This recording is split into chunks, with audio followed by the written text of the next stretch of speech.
É lícito pagar tributo a César ou não? O sumo sacerdote lhe diz: Eu te conjuro pelo Deus vivo, que nos digas se tu és o Cristo, o Filho de Deus.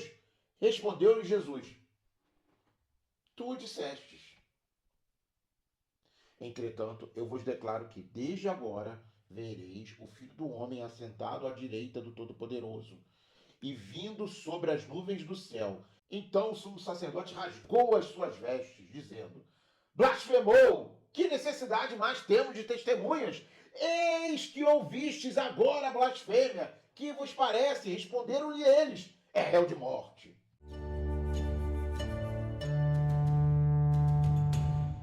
Simão, o que te parece? De quem cobram os reis da terra impostos ou tributo? Dos seus filhos ou dos estranhos? Ah, os impostos. Como escreveu Benjamin Franklin, um dos pais fundadores dos Estados Unidos, neste mundo nada pode ser considerado certo, exceto a morte e os impostos. Eu sou Luciano Câmara e este é o canal Logotécnica, o canal que traz análise textual até você, das escrituras às literaturas, como você jamais leu, ouviu ou imaginou. Neste vídeo, analisarei palavras e atitudes de Jesus acerca dos tão amados e odiados impostos. Amados? Mas é claro, se não houvesse quem os amasse, eles não estariam por aí, em profusão, a atormentar o contribuinte. E não é que nos evangelhos eles também pipocam por todos os lados? Imposto é coisa imposta e antiga. E por conta de sua abundância, neste ensaio, o destaque não irá para o já famoso e repisado: a César o que é de César e a Deus o que é de Deus. Ainda que mencionarei tal trecho durante minha explanação. O destaque vai para um evento menos famoso e por muitos considerado menor: a passagem do Evangelho de Mateus, em que Jesus, para pagar o imposto do templo, toma uma atitude nada convencional e mesmo estranha.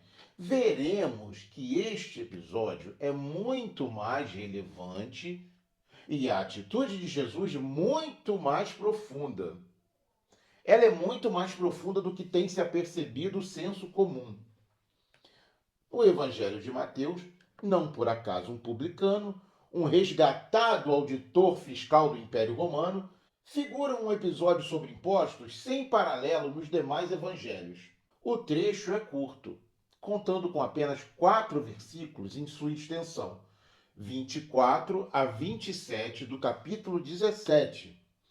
Por isso, não custa muito transcrever aqui todo o relato. Como de costume, partiremos da versão de João Ferreira de Almeida. Tendo eles chegado a Cafarnaum, dirigiram-se a Pedro os que cobravam o imposto das 2 dracmas e perguntaram: Não paga o vosso mestre as 2 dracmas? Sim, respondeu ele.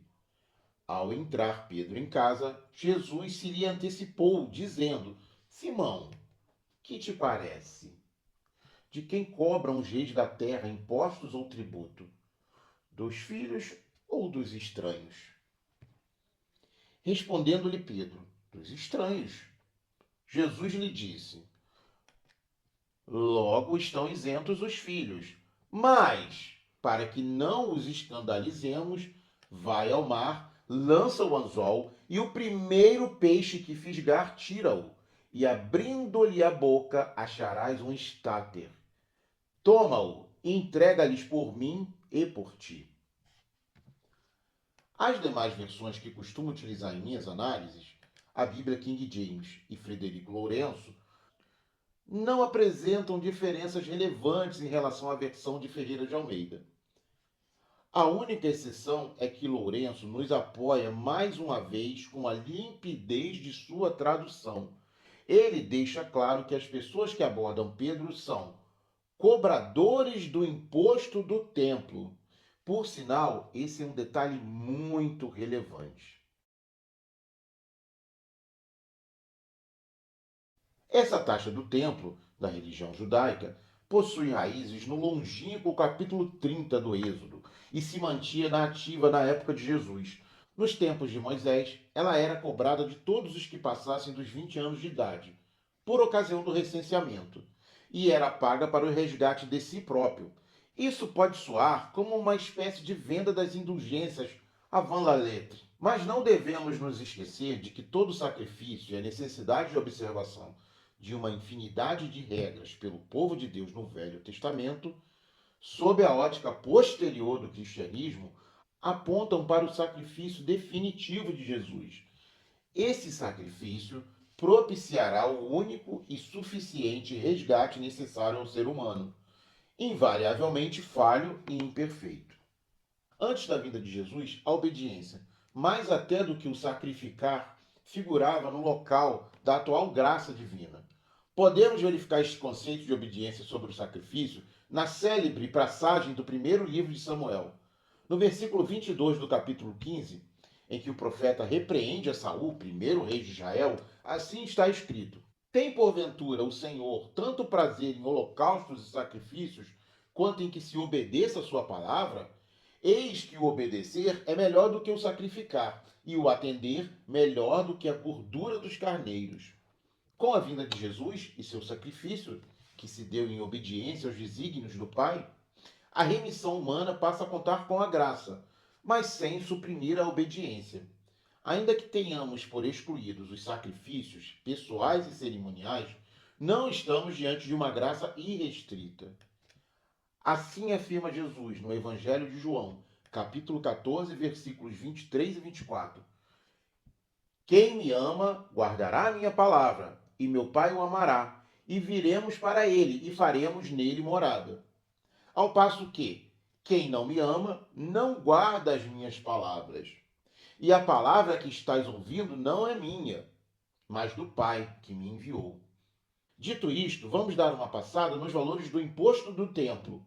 Nos tempos do Êxodo, o valor a ser pago era metade de um ciclo do santuário. Sabe-se que se tratava de uma medida de peso, em metal precioso. Estima-se que um ciclo pesasse cerca de 11 gramas. Assim, o imposto para a remissão gerava em torno de 4,5 gramas de ouro. Mas onde eu estava com a cabeça quando fiz esta conta? Talvez no ouro, pois no Êxodo o metal usado era prata. 11 dividido por 2 dá 4,5. Já nos tempos de Jesus, dracmas e estáteres eram moedas de origem grega que circulavam em território sob domínio romano, como por exemplo em Cafarnaum, na Galiléia, cujas ruínas nos dão testemunho daquele tempo até os dias de hoje. Pedro havia pescado um estáter, e o imposto cobrado era de 2 dracmas, portanto uma didracma. Este estáter era suficiente para pagar o imposto de 2 pessoas, pois um estáter valia 4 dracmas. Mas existem 2 agravantes. Nos tempos de Moisés, o imposto era cobrado em prata e recolhido por ocasião do censo. Já para os fariseus, era justo que se cobrasse em ouro e em todos os anos.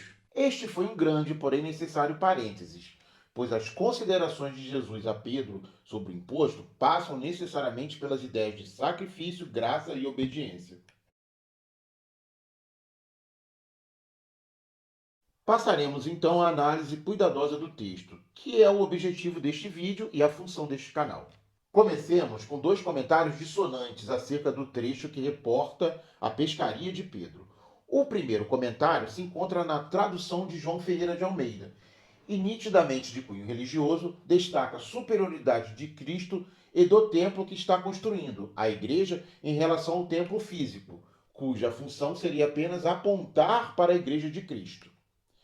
Segundo o comentarista, Jesus não indica neste episódio que deveríamos pagar impostos às autoridades, neste caso, às autoridades do templo, mas acaba por ceder a esta norma a fim de evitar ofensas.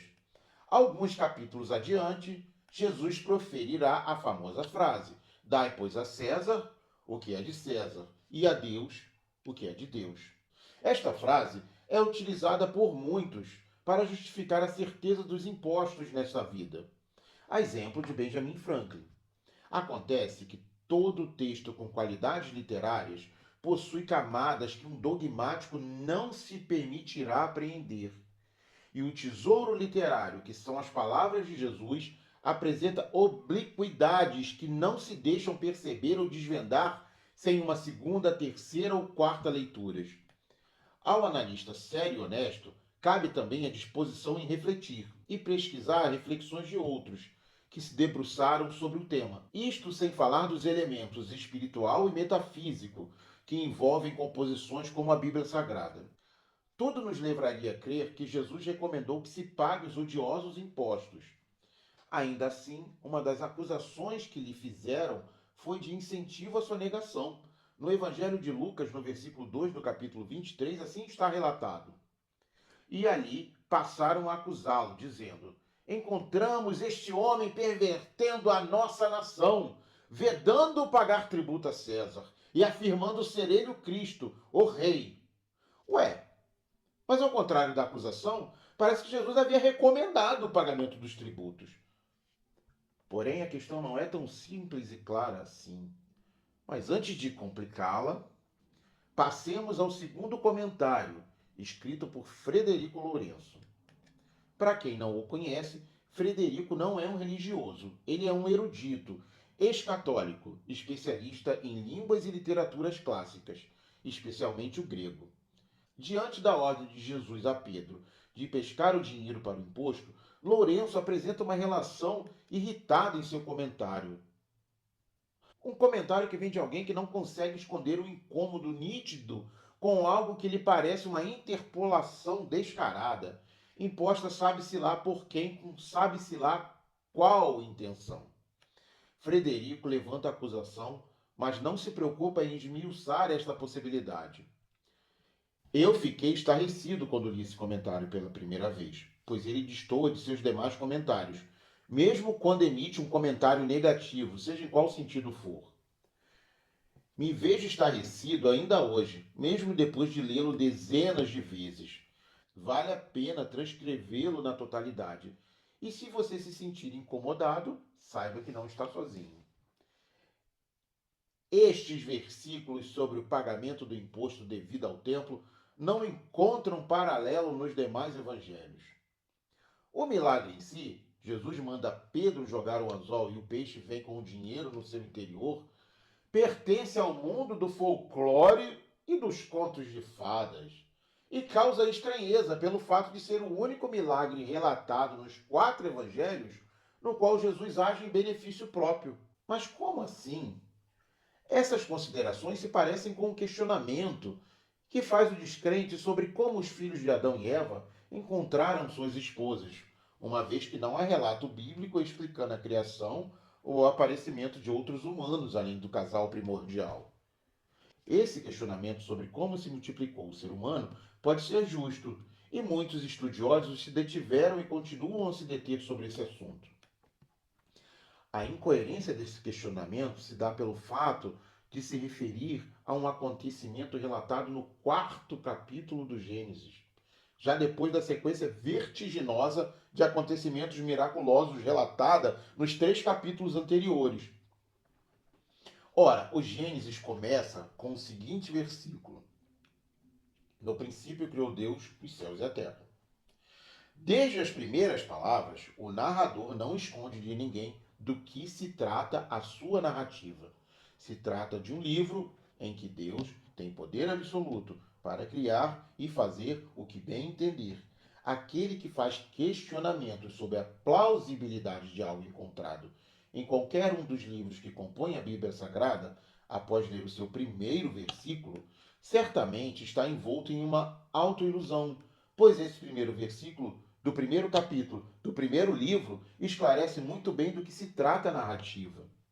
Para um autor que tenha narrado uma história que desafia as regras do conhecimento científico e do senso comum, esta é, sem dúvida, uma das qualidades mais apreciáveis.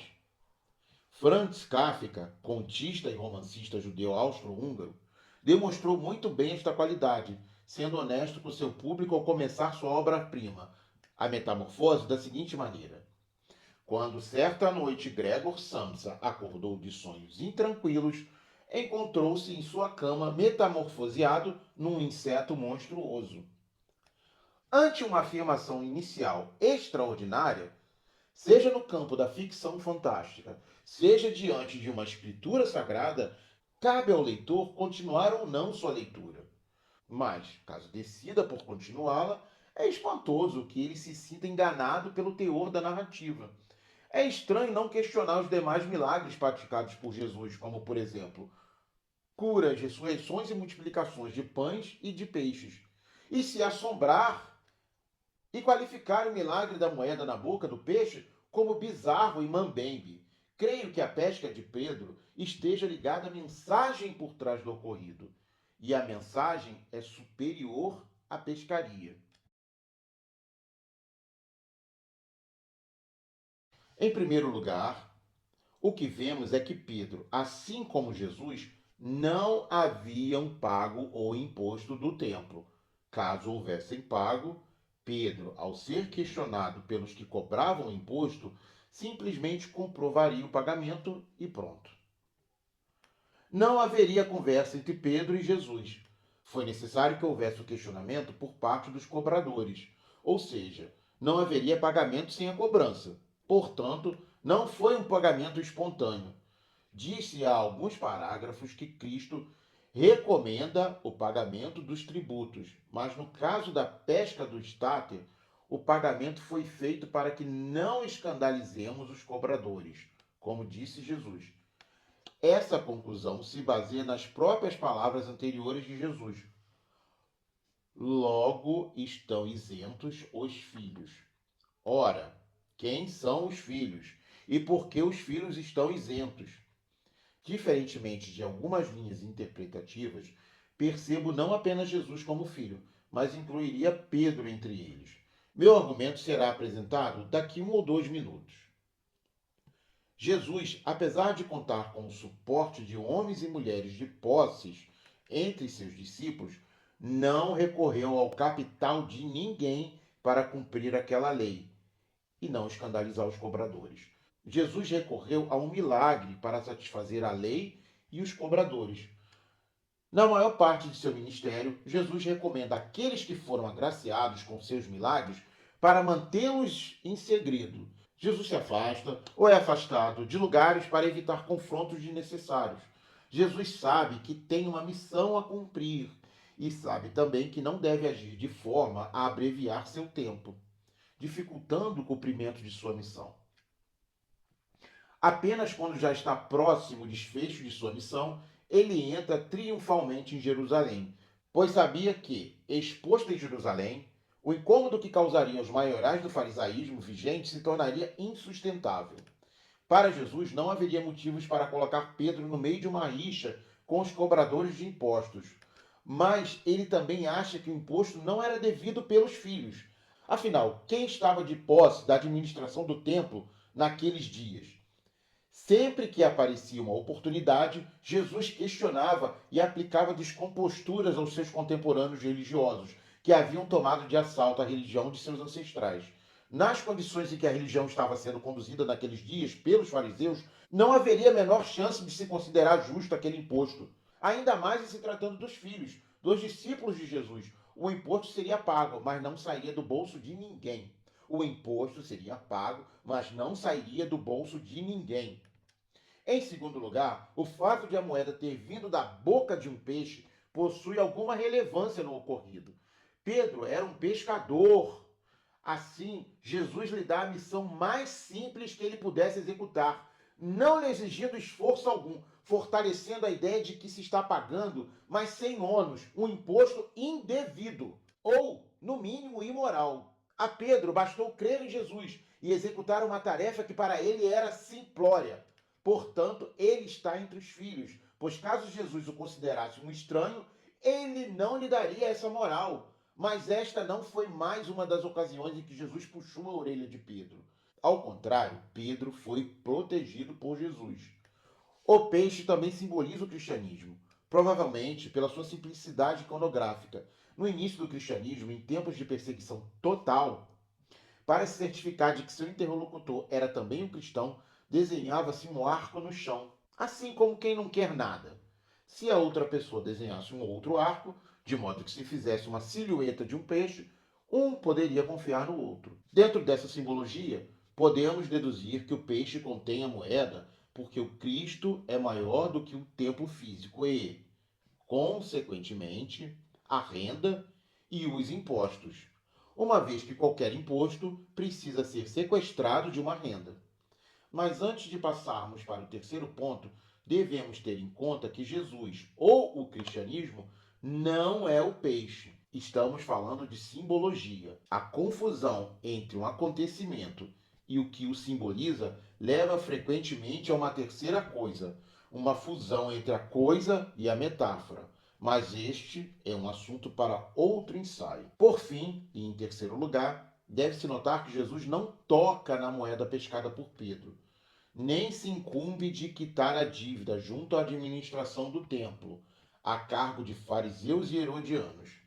Deixa tudo sob responsabilidade de seu discípulo. Semelhantemente, na ocasião do dai, pois, a César o que é de César e a Deus o que é de Deus, não há contato entre Jesus e o denário apresentado pelos que buscavam surpreendê-lo em alguma palavra. Jesus apenas diz: mostrai-me a moeda do tributo. Não há relato de que Jesus o tome em suas mãos. Jesus não quer nem mesmo tocar no dinheiro estatal, dinheiro a serviço de um poder espúrio e expropriador.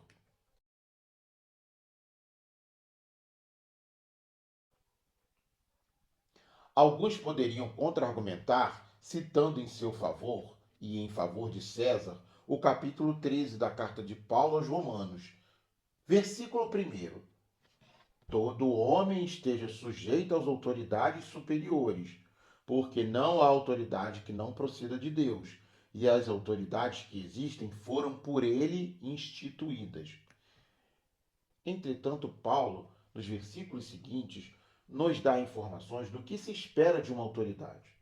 Informações que podem acabar com o sonho daqueles que acreditam em um poder estatal perfeito. Versículos 3 e 4. Porque os magistrados não são para temor quando se faz o bem, e sim quando se faz o mal. Queres tu não temer a autoridade? Faze o bem e terás o louvor dela, visto que a autoridade é ministro de Deus para teu bem. E está assim claro que, quando a autoridade já não está a serviço do bem, não está a serviço de Deus. Além disso, o próprio Jesus afirma aos seus discípulos em Mateus capítulo 28, versículo 18, após ser morto e já ressuscitado: toda a autoridade me foi dada no céu e na terra. Ou seja, superior por superior, Jesus está acima de todas as outras autoridades. Ou melhor, acima. Essa afirmação de Jesus vai ao encontro da visão tida pelo profeta Daniel no capítulo 7, versículo 13 e 14 do seu livro. Eu estava olhando nas minhas visões da noite, e eis que vinham com as nuvens do céu um como filho do homem, e dirigiu-se ao ancião de dias e o fizeram chegar até ele. Foi-lhe dado domínio e glória e o reino, para que os povos, nações e homens de todas as línguas o servissem. O seu domínio é domínio eterno, que não passará, e o seu reino jamais será destruído. Para a interpretação cristã, o ancião de dias é Deus Pai, e o Filho do Homem, o próprio Jesus Cristo. Horas antes da crucificação, Jesus já havia atraído a ira do sumo sacerdote, Caifás. Havia uma união entre o Sinédrio, o poder judiciário judaico, e os principais sacerdotes, que, ansiosos de se livrar de Jesus, buscavam quaisquer testemunhos, ainda que falsos, para o condenarem. Diante do silêncio de Jesus ante as acusações, em Mateus capítulo 26, versículo 63 até o 66, o sumo sacerdote lhe diz: eu te conjuro pelo Deus vivo, que nos digas se tu és o Cristo, o Filho de Deus. Respondeu-lhe Jesus: tu o dissestes. Entretanto, eu vos declaro que desde agora vereis o Filho do Homem assentado à direita do Todo-Poderoso e vindo sobre as nuvens do céu. Então o sumo sacerdote rasgou as suas vestes, dizendo: blasfemou! Que necessidade mais temos de testemunhas? Eis que ouvistes agora a blasfêmia. Que vos parece? Responderam-lhe eles: é réu de morte. Jesus deixa seus opositores, as autoridades terrenas, em uma situação de completo desatino e afirma a eles, e logo depois aos seus discípulos, que está assentado à direita do Todo-Poderoso, que detém toda a autoridade nos céus e na terra. Ou seja, se o mandamento da autoridade terrena foge aos ensinamentos de Cristo, o que deve então ser feito? Se a autoridade não é o ministro de Deus para o bem, o que fazer?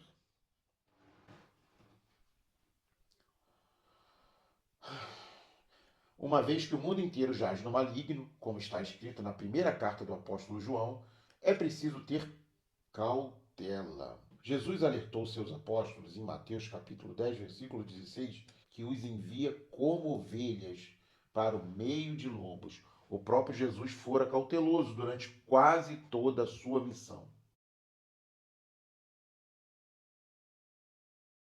Se estamos inseridos em um mundo em que certas serão as aflições, não faz sentido vivermos uma vida em constante conflito, desafiando o maligno inconsequentemente. Entretanto, resta-me deixar uma última reflexão. Fariseus e herodianos se achegaram a Jesus com a seguinte pergunta: é lícito pagar tributo a César ou não? Jesus não responde nem que sim, nem que não. Ele foge da armadilha preparada pelos bajuladores de César, com uma dica importantíssima para o povo judeu, oprimido por Roma. Como em muitos outros momentos em que buscaram extrair de Jesus palavras comprometedoras, aqui ele deixa seus adversários perplexos e, por tabela, ainda oferece aos ouvintes uma lição inestimável. Sabemos que um dos elementos utilizados pelos dominadores para subjugar seus dominados é a imposição de sua moeda. O que aconteceria se o povo judeu, subjugado por Roma, ouvisse o conselho de Jesus e fosse, ainda que pouco a pouco, se livrando da moeda de César e adotando, ainda que discretamente, outras maneiras de intermediação comercial, deixando de tocá-la, assim como ele não a tocou em momento algum? Certamente o mundo de César se viria enfraquecido, ao menos naquele território. Quem me ama guardará a minha palavra. Enviado ao mundo que jaz no maligno, Jesus usou de todos os seus recursos para colocar a linguagem, a palavra a serviço da libertação de seu povo, e em um segundo momento a serviço da libertação de todos aqueles que o receberam como o Cristo. Não pôde falar claramente para não abreviar o tempo de sua missão. Usou de parábolas, de metáforas e mesmo de charadas, para que aqueles que possuem dentro de si a chama da liberdade, o vigor da persistência e o desprendimento que um dogmático certamente não suportaria, chegasse até o âmago do seu significado. Mesmo após quase 2000 anos de análises, ainda percebemos que suas palavras têm muito a nos revelar. O que ela revelou a você sobre os impostos? E se você chegou aqui, não é demais eu te pedir o seu like, o seu compartilhamento, o seu comentário, a sua inscrição no canal, a ativação do sininho, etc. Obrigado por assistir e até o próximo vídeo.